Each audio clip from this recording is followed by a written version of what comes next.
ধন্যবাদ মাননীয় প্রধান উপদেষ্টা মহোদয়কে আমাদেরকে আজকে এই চমৎকার আয়োজনে সামিল করবার জন্য। আমি কোনো ভূমিকা ছাড়াই মূল কথায় প্রবেশ করছি, সময় খুবই কম। আমাদের এই ছোট্ট এবং ক্ষুদ্র বাংলাদেশে ছোট বড় অনেক সমস্যাই আমাদের আছে। আমাদের এখানে গ্রাম থেকে শহরে ভাই ভাই যে কলহ হয়, কোন্দল হয়, সেটা পৃথিবীর অনেক দেশে কিন্তু হয় না। এই বাস্তবতাকে আমরা মনে হয় কেউই অস্বীকার করতে পারবো না। আমাদের এখানে যে রাজনৈতিক কোন্দল হয়ে আসছে 50 বছর ধরে, পৃথিবীর অনেক দেশেই কিন্তু সেটি হয় না। আমাদের অন্য যত কলহ, কোন্দল, অসম্প্রীতি এ জাতীয় যে সকল বিষয় আছে যেগুলোর আমরা সবাই সমাপ্তি কামনা করি, সেগুলোর সাথে যদি আমাদের দেশের ধর্মীয় সম্প্রীতিকে আমি তুলনা করি, আমি এদেশের একজন নাগরিক হিসাবে আমি মনে করি যে আমাদের রাজনৈতিক কলহ, ব্যক্তিগত কলহ, পারিবারিক কলহের তুলনায় আমাদের দেশের ধর্মীয় কলহ উল্লেখ করবার মতো আছে বলে আমার কাছে মনে হয় না। অবশ্য এটি আমার মনে হওয়া না হওয়াতে কিছু আসে যায় না। এটি আমাদের সম্মানিত অন্য ধর্মাবলম্বী যে সমস্ত আমাদের বন্ধুরা আছেন, ভাইরা আছেন, শ্রদ্ধেয় ব্যক্তিবর্গ আছেন, এটি তাদের আমার মনে হয় বলতে হবে। আমি শুধু এটুকু বলবো যে 5ই আগস্ট আমার ফেসবুক পেজে কয়েক মিলিয়ন ফলোয়ার্সকে লক্ষ্য করে আমি একাধিকবার লাইভে এসেছি, যেটা আমার দীর্ঘ 10-12 বছরের সোশ্যাল মিডিয়ার ইতিহাসে কখনো আসেনি। প্রত্যেকটি লাইভে আমি চেষ্টা করেছি এদেশের সর্বশ্রেণীর সাধারণ মুসলমান সহ অন্যান্য ধর্মাবলম্বীদেরকে শান্ত রাখবার আহ্বান করার জন্য।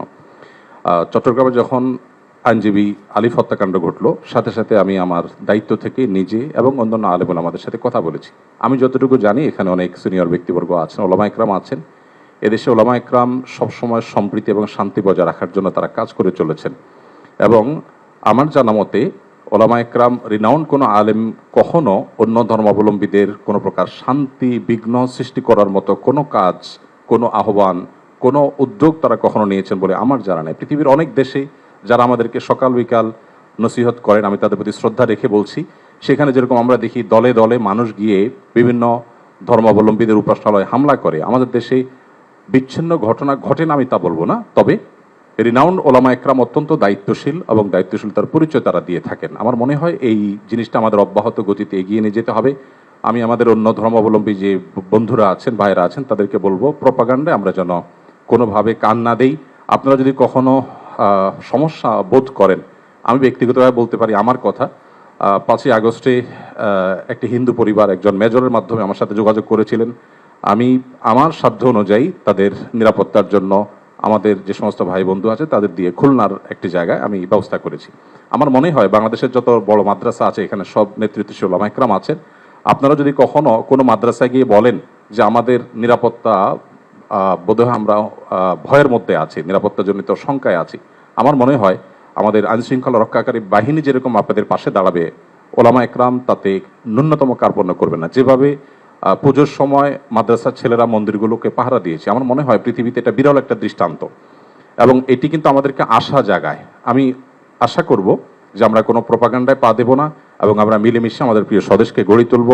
আমরা যে যে ধর্মে বিশ্বাসী হই না কেন, প্রিয় স্বদেশটা আমাদের সকলের। আমাদের স্বদেশে কোনো কালিমা লাগুক আমরা চাই না। আমরা সকলের সম্মিলিতভাবে ঐক্যবদ্ধ থাকতে চাই, ঐক্যবদ্ধ রাখতে চাই। আমরা যদি সবাই ঐক্যবদ্ধ থাকি তাহলে আমাদের দেশটি ভালো থাকবে, আমরা ভালো থাকবো। আমি আশা করছি আমাদের ঐক্যে কেউ চির ধরাতে পারবে না, এবং এক্ষেত্রে আমাদের সীসাডালা প্রাচীরের মতো চলতে হবে। আমাদের কোনো সমস্যার জায়গা থাকলে অবশ্যই আপনারা বলবেন, আমরা সেই জায়গাটাকে সংশোধন করব। কিন্তু আমরা আমাদের প্রিয় স্বদেশকে সমৃদ্ধ দেখতে চাই, মাথা উঁচু করে দাঁড়াতে পারে সেরকম দেখতে চাই।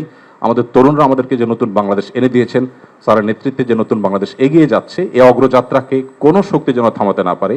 আমার মনে হয় ধর্ম বর্ণ নির্বিশেষে আমাদের প্রত্যেকেরই ঐক্যবদ্ধ থাকার, ঐক্যের শপথ নেওয়ার সময় এখন সবচেয়ে গুরুত্বপূর্ণ। সে বিষয়টি আমি সবার নজরে এনে আমি আবার বক্তব্য শেষ করছি। ধন্যবাদ সবাই।